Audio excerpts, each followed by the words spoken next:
Para Bapak, Ibu, dan terkasih dalam Yesus Kristus, sekali lagi selamat sore semuanya. Hari ini kita Ekaristi mengenang arwah semua orang beriman.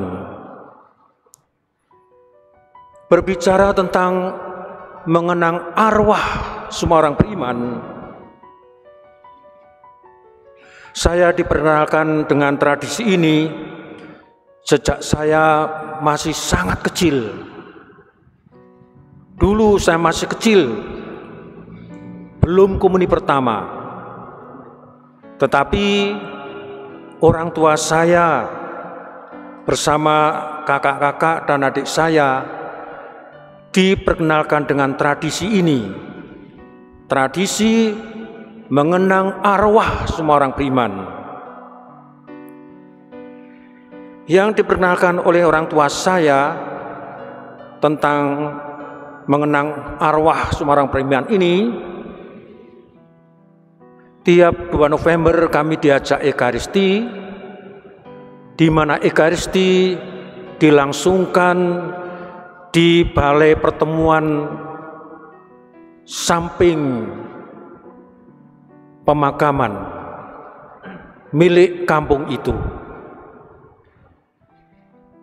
Gereja paroki kami di daerah Klaten sana dikitari oleh 3 kampung, dan 3 kampung ini mempunyai tempat pemakaman semua, masing-masing satu tempat pemakaman, dan tidak jauh dari area pemakaman itu selalu ada satu balai pertemuan yang cukup luas, bisa menampung 100 atau 150 orang. Nah, di sanalah dilangsungkan Ekaristi.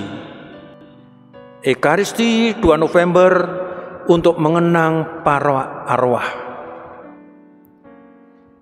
Caranya yang masih saya ingat adalah Romo mengenakan kasulah hitam. Dulu kalau untuk arwah orang meninggal, kepada umat ditunjukkan salah satu warna liturgi adalah warna hitam.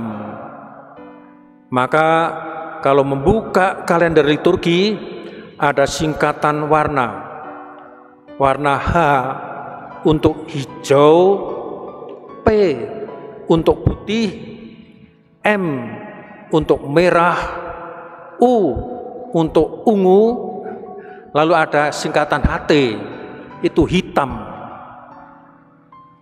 Nah, memang altar kasula yang dipakai oleh Romo dominan warna hitam, warna duka.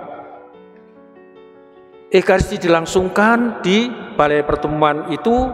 Setelah usai, maka Romo dibimbing oleh umat yang punya ahli waris yang dimakamkan di situ, diajak, sehingga Romo itu keliling ke seluruh area pemakaman itu, memerciki makam itu dengan air suci. Jadi Romonya keliling menghampiri makam-makam umat Katolik itu. Setidak-tidaknya saya ingat waktu masih kecil di 3 pemakaman umum yang di dalamnya ada orang-orang Katolik, Romo memberkati makam itu tiap 2 November. Nah, orang bertanya pada saya, Romo, apakah kami sekarang ini juga bisa melakukan itu? Saya yakin dalam waktu lama katedral juga melangsungkan itu. Entah di Cipaku atau di makam yang lain dilangsungkan misa arwah di makam itu. Namun karena kondisi apalagi sekarang ini pandemi, ya kita mengaturnya dengan bijak. Ekaristi kita pusatkan di gereja. Nah, lalu terkait dengan misa di makam ini, besok 4 November kami para Romo Projo Sekuskupan Bogor akan mengadakan misa arwah di makam Kalimulya. Di sana ada makam Bapak Uskup, ada Musur Harsono, lalu Romo-romo senior seperti Romo Sujarwo, Romo Harjono, dan ada sejumlah Romo-romo Fransiskan, dan yang teranyar terbaru seperti Romo Sumardio, Romo Gatot, Romo Suyatno, dimakamkan di Kalimulya Depok, dan kami akan melangsungkan misa arwah di sana. Dan umat yang berminat silakan datang. Silakan datang, bisa misa bersama-sama dengan para romo di makam Kalimulya. Tanggal 4 November pukul 9 pagi. Yang berminat silakan. Lalu pertanyaannya adalah mengapa 2 November ini kita berdoa, kita mengenang para arwah orang-orang beriman? Mengapa? Karena mereka yang sudah menghadap Tuhan tetap menjadi bagian dari kita. Seperti diungkapkan kalau Romo menyampaikan pada prefasi itu, bahwa mereka yang meninggal itu bukan dimusnahkan, tetapi hanya diubahkan. Hanya diubahkan. Dan bagaimanapun keadaan mereka adalah bagian dari kita semua umat beriman, baik yang masih ada di sini maupun yang sudah mendahului kita menghadap Tuhan.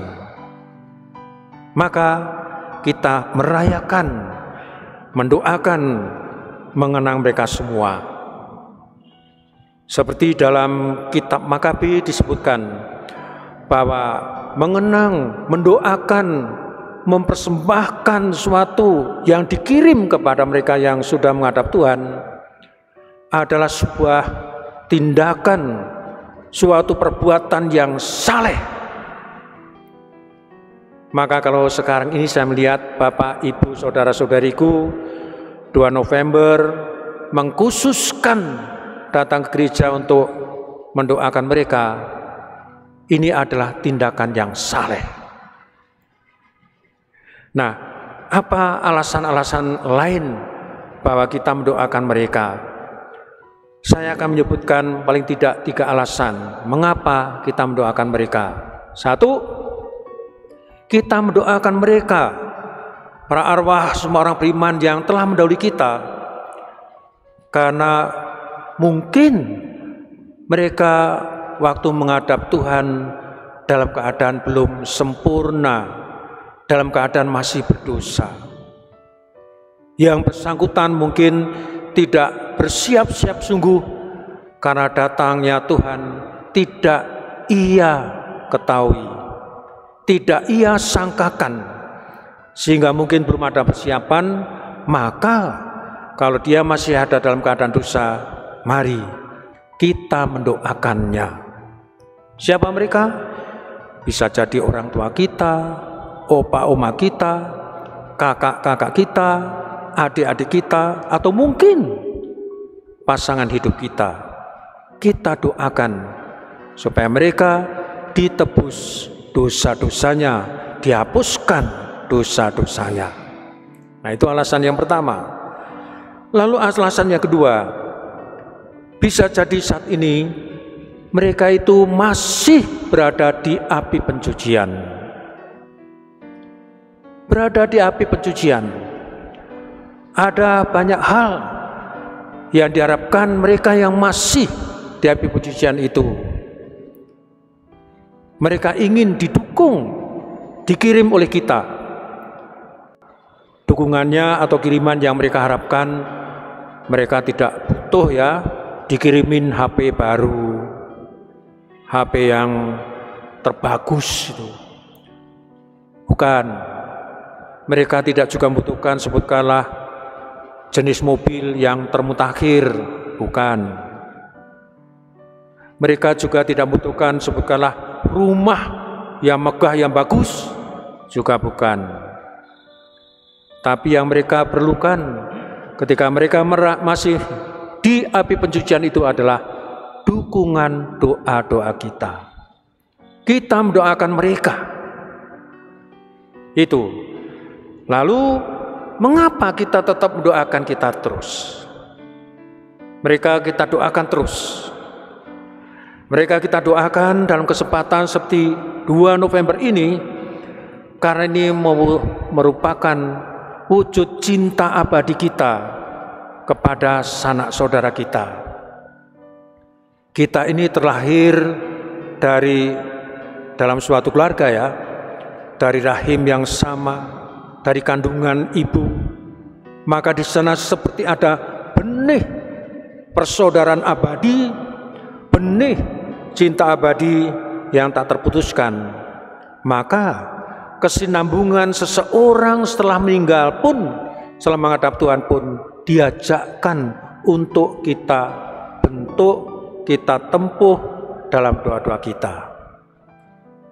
Dan yang terakhir, seperti yang disampaikan gereja, kita berdoa terus supaya kita memperoleh pengampunan atau indulgensi. Indulgensi baik bagi yang mereka doakan, mereka semua itu juga untuk kita. Barang siapa yang dengan tekun 9 hari lalu menuju hari ini, atau hari ini 9 hari berikut, dia akan mendapatkan indulgensi itu, pengampunan itu. Inilah ajaran gereja. Maka mari kita lanjutkan doa kita, semoga dengan alasan, landasan yang beriman ini, apa yang kita doakan sore ini sungguh bermanfaat, berguna bagi sanak saudara kita yang sudah menghadap Tuhan, tetapi juga menyuburkan, menumbuh kembangkan iman kita. Tuhan memberkati.